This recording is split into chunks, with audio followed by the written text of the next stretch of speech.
The Indiana Pacers had one of the best playoff runs of all time, only to have it end in the worst possible way. And now with Tyrese Haliburton out for the entire NBA season, things are looking a little more bleak in Indiana. After all, we know this team won't be able to compete without the engine to their offense, and things are just going to be different for Rick Carlisle and his Pacers. While Indiana fans are probably going to be a little depressed watching this team this year, I mean, they live in Indiana, so of course they're going to be depressed. But while the Pacers won't be that same exciting team that we know them as, that doesn't mean there aren't still some key pieces to watch. So here are 7 players that can break out and help out the Indiana Pacers in 2027. Now, these start off in no particular order, but I want to start off by talking about Obi Toppin. Last year, Toppin averaged 10, 4, and 1.5 on 53, 36, 78 shooting splits. He had an above average PER sitting about at 17. Last year was one of the best years of his career from an advanced stats standpoint, and it was the best year of his career since at least his second year in New York,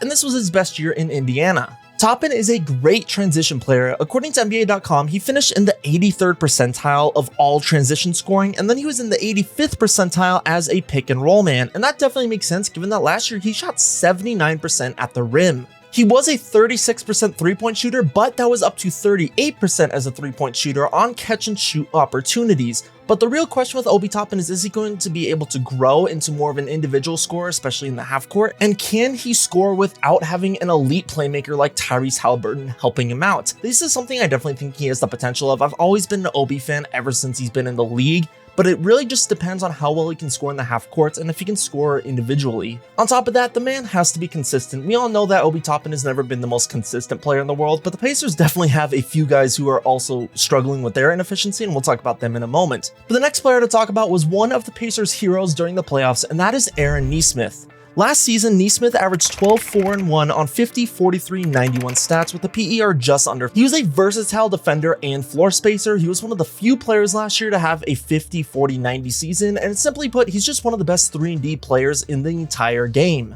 And his shooting gets even better. On catch-and-shoot opportunities, Nesmith is a 45% shooter. He's in the 62nd percentile in spot-up shooting, and he's in the 68th percentile in coming off of screens. But what really surprised me is that the way he played with pace. According to NBA.com, he had nearly 4 points in transition per game. That puts him in the 94th percentile of all players. The thing with Nesmith and the thing with a lot of these guys is he has to develop with the ball in his hands, and he has to be able to score more than just being out of the spot up or in transition. Being a smaller wing player, he's probably going to get some minutes, especially at the 2 position, and he's going to have to do well with scoring the ball in his hands. So look to him to be running the offense more, at least a little bit more than last year, and look to him to be running the pick and roll and just having the ball in his hands more often. And then going along with Nesmith is another player who was made famous during these playoffs, and that was Andrew Nembhard. Last year, Nembhard averaged 10, 3, and 5 on 45, 29, 79 shooting splits with a PER just below 12. However, he was a pretty solid player during the regular season as well, having an on-off rating of 5.6. Last year, he was a critical secondary playmaker to the Pacers, who, along with TJ McConnell, is going to be heavily relied on in order to initiate the offense and create shots for others. Nembhard definitely has a big task this year, as he's probably going to be the one filling the shoes of Tyrese Haliburton this season, but it's something that I think he's more than capable of. He's a high-energy, high-effort player who has been one of the best defenders in the league, especially as someone who presses in the full court, which is something we've been seeing in the summer league now, which is absolutely insane. The biggest thing with Andrew Nembhard is his own scoring and his own ability to shoot from 3. As I said last season, he only shot 29% from 3.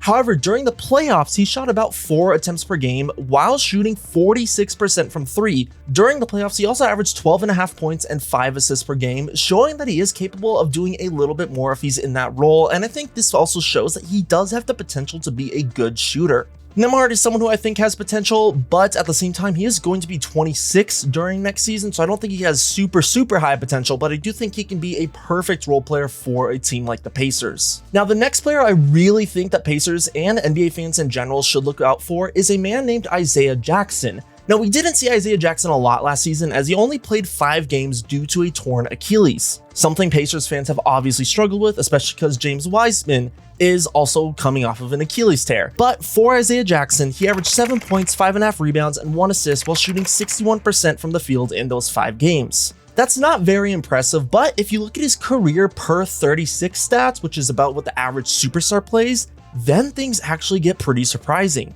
For his career per 36 minutes, Isaiah Jackson averages 17 points, 10 rebounds, nearly 2 assists, a steal and a half per game, and 3.2 blocks per game on almost 60% from the field. Stats like these would put Isaiah Jackson as one of the best big men in the entire game. And on top of that, he is incredibly athletic and he is an elite defender. In his on-off stats of the last 2 seasons, in 2024, offenses were worse by 4.1 points when he was on the court, and then in 2025, offenses were worse by 4.6 points when he was on the court. Despite coming off such a devastating injury, head coach Rick Carlisle actually has some really encouraging words, calling him one of the most athletic players that he has ever seen. Now, things are going to be rough with that Achilles injury, but we have been seeing more players recover from an Achilles tear, and it's not the career ender that it might have been in the past. It just might be something that limits a player's ceiling or their all-time, at least athletic potential. The other thing with Jackson is if he develops a touch, he's not much of a shooter beyond 3 feet. So if he can develop a touch in like the short mid-range or kind of that Isaiah Hartenstein like floater, he could become a really, really good player for this Pacers team. And with the hole at center of Miles Turner leaving, I would expect him to get some pretty solid minutes this year. And he's only going to be 24 years old. So that makes me really excited to see what he's capable of in the next few seasons. And I think he's a guy that could be in perfect position to be their starting center when Tyrese Haliburton comes back. Next player is Bennedict Mathurin. So Mathurin is definitely well known by Pacers fans, and in his big finals performances, got pretty well known nationally as well. Last year, Mathurin averaged 16 points, 5 rebounds, 2 assists per game on 46, 34, 83 shooting splits with a PER just below average at 13.6. He had a slightly positive on-off, and Mathurin is a dynamic scorer. He can attack the rim well, being one of the better slashers in the league. He has a solid mid-range game, and he's shown some improvement in his 3-ball. While he was a 34% three-point shooter, last year he was a 41% three-point shooter on catch-and-shoot opportunities, something I think he could be getting a lot of in the upcoming seasons. Mathurin has also had a career-high true shooting percentage, now up to league average, sitting around 58%, and the average length of his shot has been increasing year by year, and that was about a foot more compared to last year. The big thing with Mathurin is his consistency, and especially his consistency from 3-point.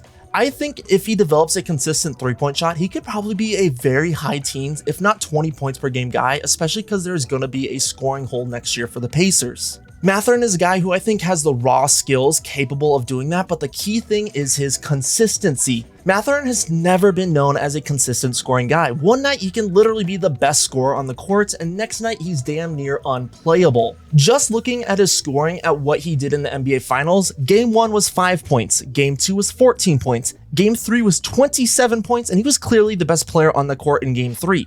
Game 4 was 8 points, Game 5 was 7 points, Game 6 was 2 points in 14 minutes, Game 7 was 24 points in 33 minutes. And Mathurin shot 46% from the field in the finals. Overall, he was relatively efficient, but he did only shoot 30% from 3. I do think we'll have to see some sort of improvement from Mathurin, at least in his consistency, to be a player that I think he's capable of, but he's someone that I think has a ton of potential and someone that can still grow in the upcoming season. And the last player to talk about, and this is someone who I am personally really excited for in the upcoming season, and that is Jarace Walker. Now, Walker is a former lottery pick who was drafted 8th overall, and he's going to be just 22 years old next year. Coming out of college, he was a solid two-way player. He was 6'8", and he shot 40% from 3 in 2 seasons in the NBA. In this upcoming season, I think he's somebody that is going to be receiving more minutes, and those more minutes are going to allow him to develop as a 3-and-D kind of forward. Specifically, Walker being around 6'8", 235 pounds, he's a guy that has shown potential to guard the 3, 4, and the 5 position, an incredibly valuable role for the Pacers, especially as I said, there is that hole at the center position. The other thing I like with Walker is that he is a relatively athletic, or at least a relatively quick player, especially because he has lost weight going into the NBA. And we know Rick Carlisle likes to experiment, he likes to push what basketball is capable of, and he's always doing something new. Basketball as a whole has been trending towards bigger lineups and guys who can do everything. In the past, a 6'8" guy would be a solid power forward, but now we're seeing those guys do like the shooting guard and do the small forward, sometimes even operate as a point guard. Walker, coming out of college, was a good playmaker, and he had a solid all-around game. We know he can shoot the 3-ball at the NBA level, but he also came in with a post game. He came up with a pull-up mid-range. He could pass the ball well. He was a good defender, as we know, and he even was good at attacking the rim in college. Walker really is a pretty versatile player that I think perfectly fits in with the Pacers, and he's someone that's kind of a jack of all trades, master of none. Yes, he's going to have to improve his general overall game, but I think his game could be really beneficial to the Pacers. And on the point guard comment that I made earlier, this wasn't even coming from me, this was actually coming from Rick Carlisle himself last year, where he said he could see the potential of Walker playing some point guard like minutes. Given the fact that there's not going to be Tyrese Haliburton, I think we could definitely see Walker in some sort of initiator role coming off of the bench. It really sucks what happened to the Pacers this season. They were arguably just one Achilles tear away from at least a very close Game 7, if not winning the NBA Finals. But not only did they lose Haliburton in the finals, they lost him for the entire season, possibly altering their franchise forever. And while the Pacers are not a team that's going to be contending this year, that doesn't mean there aren't reasons to be excited about them. I'm expecting that Haliburton's going to come back relatively well in 2027 just because he's going to have a lot of time to recover. And it's up to the Pacers to be ready for Haliburton to come back. And with the guys that I just mentioned, if even just 2 or 3 of these guys break out of their roles, a role player becoming a starter becoming a star, I think the Pacers can give Haliburton a good roster and be ready to contend in 2027. This has been 30 Teams in 30 Days. If you liked the video, you know what to do, and I will catch you all next time.